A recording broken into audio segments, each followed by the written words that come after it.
안녕하세요. 지음 김지혜입니다. 지난 영상에 이어서 학교 다니기 힘든 친구들에게 도움을 줄 수 있는 영상을 준비했습니다. 지난 영상은 단기적으로 줄 수 있는 도움이었어요. 그런데 이번 영상은 단기적으로 도움을 주면 당장은 해결되지만 2학기가 시작되었을 때, 다음 학년 시작되었을 때, 또 여지없이 똑같이 학교 가기 싫어하는 문제가 반복되거든요.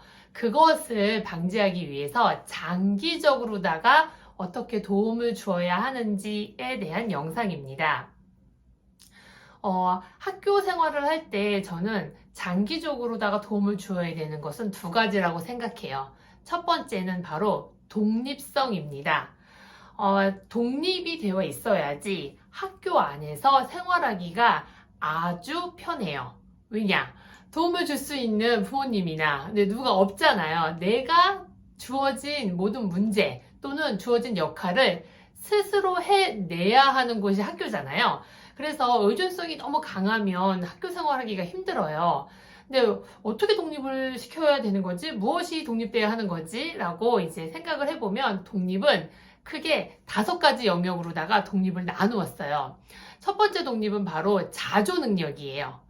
내가 스스로 먹고, 스스로 입고, 스스로 씻고, 스스로 자고 하는 거죠. 누가 입혀줘야 되고, 먹여줘야 되고, 재워줘야 되고, 씻겨줘야 되고 하는 게 아니라, 나의 기본적인 이런 자조는 스스로 하는 거지라고 당연하게 되어 있어야 돼요. 그래야 급식 먹을 때 뭔가 불편함이 생기거나 떨어지거나 연필이 부러지거나 그럴 때 알아서 내가 이렇게 해결할 수 있거든요. 그럴 때마다 다 엄마가 필요하면 학교가 너무 불편해서 앉아있을 수가 없어요. 자조 능력 되게 중요합니다.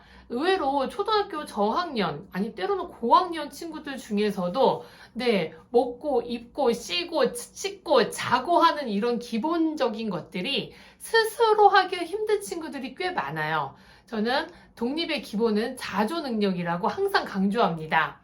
그리고 두 번째는 시간과 공간에 대한 독립이에요.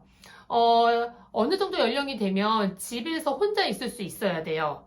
그리고 내 방에 들어가서 문 닫고 혼자 무엇을 할 수도 있어야 되죠. 그런데 집에 혼자 있으면 절대 안 되고 방에 이렇게 있다가도 거실에 누구 있는지 와서 확인해 봐야 되고 한다면 학교가 얼마나 불안하겠어요. 시간과 공간에 대한 독립. 조금 더 크면 스스로 혼자 마트에 갔다 오고 혼자 편의점 다녀오고 하는 내가 가고 싶은 곳 내가 갈 수 있지 하는 거죠. 제가 요즘 청소년 상담 해보면은요, 너무 놀랍게도 부모님이 픽업해주지 않으시면 상담을 못 오는 친구들이 있었어요. 혼자 전철 타고 택시 타고 버스 타고 와도 될 만한 좀 근거리임에도 불구하고 부모님이 픽업 시간이 안 맞아가지고 상담을 취소하는 거예요. 이게 바로 시간과 공간에 대한 독립이 중고생이 되었음에도 불구하고 안 키워진 거죠. 그렇다고 그 친구가 학교를 못 다니는 건 아니었어요. 그런데 사람이 기본적으로다가 가져야 되는 독립 능력이 잘 안 되면 그 부분에 대한 어떤 어려움이나 문제는 다른 부분에서 이렇게 좀 드러나게 되어 있거든요. 세 번째는 학습에 대한 독립이에요. 학습에 대한 독립 혼자, 스스로, 공부를 할 수 있는 거죠. 학교에서 공부하는 태도나 이 자세가 너무 안 좋은 거예요. 그렇다고 학습 능력이 떨어지는 건 아니거든요. 하지만 학교는 공부를 잘해야 되는 것도 중요하지만 이렇게 자세가 또 중요하잖아요. 왜 이렇게 자세가 안 좋은가? 이렇게 누워있고 하기 싫고 지루해하고 바로 동기가 없어서예요. 집에 있으면 이만큼 하면 게임 1시간, 이만큼 하면 유튜브 1시간, 뭔가 외적 동기가 매우 많아요. 그리고 옆에서 잘했네, 이만큼 하고 있구나 이러면서 칭찬도 해주시고 응원도 해주시죠. 근데 학교는 그냥 당연히 해야 돼 때문에 너무 하기가 싫어요. 이게 바로 학습에 대한 독립이 이루어져야 되는 겁니다. 학습에 대한 독립은 그런 보상이 없어도 스스로 내가 할 분량을 혼자 할 수 있는 거예요. 옆에서 박수치지 않아도 그 능력, 학습에 대한 독립이 학교 생활에 또 굉장히 필요합니다. 그리고 네 번째 능력은 바로 내 생각을 말할 수 있고 내 상황을 내가 스스로 말할 수 있는 말하기 독립이에요. 뒷친구가 계속 발로 차서 불편해요. 그러면 너무 불편해, 치지 말아줘 라고 말하거나, 또는 이 친구에게 말하기가 좀 힘들면 선생님, 뒷친구가 발로 계속 의자를 차서 너무 불편해요 라고 말을 할 수 있어야 되거든요. 이렇게 말을 못하면 울거나 아니면 집에 가서 나 학교 안 다닐 거야 라고 얘기하거나, 또는 막 화를 내요. 학교 후에 스트레스 받은 걸 집에 와서 해결하는 거죠. 이게 불편해요 라고 말만 하면 금방 해결될 문제인데, 이건 바로 나의 생각과 나의 마음과 나의 의견들을 말할 수 있는 말하기 독립이 안 돼 있는 거예요. 요런 것 필요합니다. 그리고 마지막으로 가장 중요한 거예요. 가장 중요한 게 바로 정서의 독립이에요. 정서적으로 독립되어 있지 않으면 뭐가 어렵냐면요. 정서 독립의 저는 끝판왕은 문제 해결력이라고 봐요. 예상치 못한 문제가 발생했어요. 그럴 때 부들부들 떨고 어떡하지 하고, 네, 이게 아니라 그 연령대에, 그 나이대에 맞는 해결 방법들이 있거든요. 그 방법을 내가 가지고 있고 알고 있고 생각해낼 수 있어야 돼요. 그게 정서의 독립이에요. 정서의 독립이 일어나지 않으면 이제 점점 또래랑 대응하기가, 네, 내면의 힘이 약해져요. 그래서 가끔 이제 그 친구들을 이렇게 상담하다가 선생님 오늘 너무 속상했어요. 속상한 일이 무엇인지 들어볼 때 아무도 친구들이 나랑 안 놀아줘서요. 네, 못 놀아서 속상하고 놀 수 없어서 속상할 수는 있지만, 늘 학교 갈 때 오늘은 누가 나랑 놀아줘야 되나, 예, 이거는 또래와 대응해서 약간 어린 정서거든요. 그러면 정서가 계속 이렇게 어려지면 내 대응할 때 내가 힘이 약해지고, 그러면 내 스스로 문제가 생겼을 때도 나는 좀 약하기 때문에 그게 안 될 수 있거든요. 네, 우리 아이가 어떤 독립이 좀 필요한가 생각해 보시고, 일상생활에서 그 독립을 자주자주 경험하게 해주시는 게 필요합니다. 이런 독립성은 중고생이 돼서도 드러나요. 그렇기 때문에 생활 안에서 독립이 일어났으면 좋겠어요. 가정 안에서 집안일도 좀 하고, 내 분량은 내가 하고, 밥도 스스로 차려 먹고, 심부름도 다녀오고, 이런 것들이거든요. 네, 공부하면 내가 할 거 내가 스스로 방에 들어가서 하고, 이런 것이 독립의, 네, 기초가 됩니다. 네, 그런 생활을 할 수 있게 도와주셔야 돼요. 그리고 적응의 두 번째 가장 그 쟁점이 되는 거는, 이걸 뭐라고 표현할까 하다가 인내력이라고 해야 되나? 버티는 힘이라고 해야 되나? 저는 불편감을 감수하고 참아낼 수 있는 힘이 있어야 돼요. 학교가 내 맘대로 되지 않아요. 그리고 약간의 통제 집단이죠. 규칙도 있고. 그게 내 마음과 다르거든요. 그러면 너무 불편해. 하기 싫어.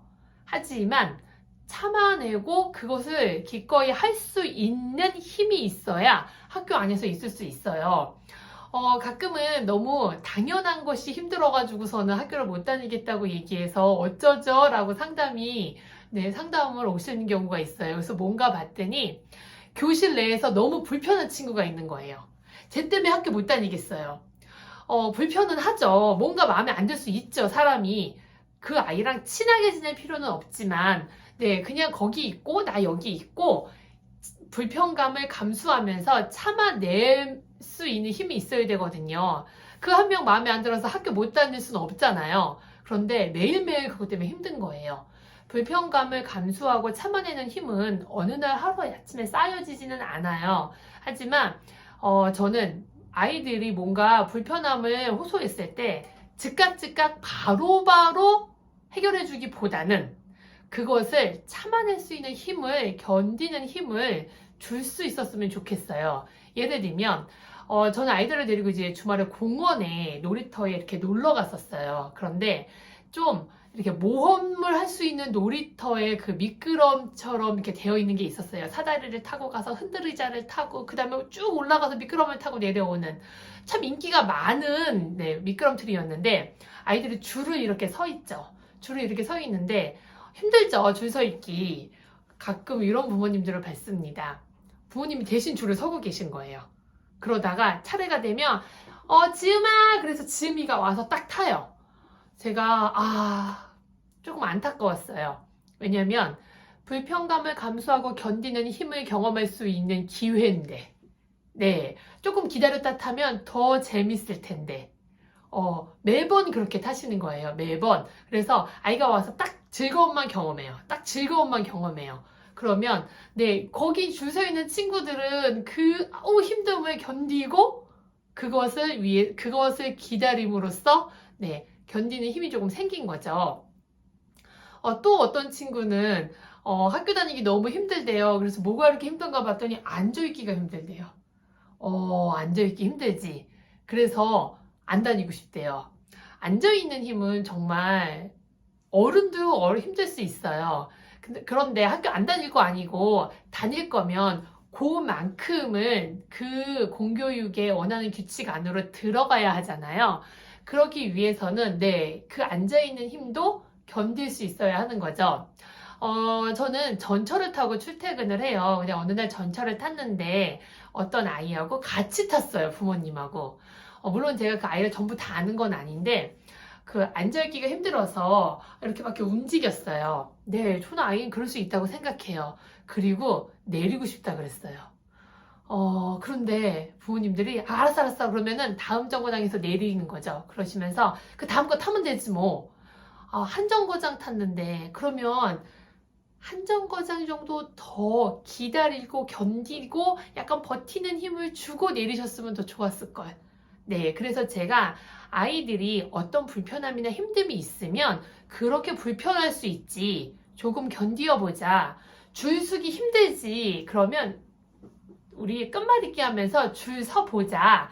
그 힘듦과 견딤을 견디어낼 수 있는 경험을 주셨으면 좋겠어요. 그래서 즉각 바로바로 해결하기보다는 이렇게 참아낼 수 있는구나. 이렇게 기다릴 수 있구나. 이렇게 버티고 견디는 것도 필요하구나를 네, 이거 일상생활에서 알게 하는 육아를 하셨으면 좋겠습니다. 아이가 힘든 것을 바라보게 하고 불편함을 겪게 하는 것은 부모로서 좀 바라보기 힘들 수 있어요.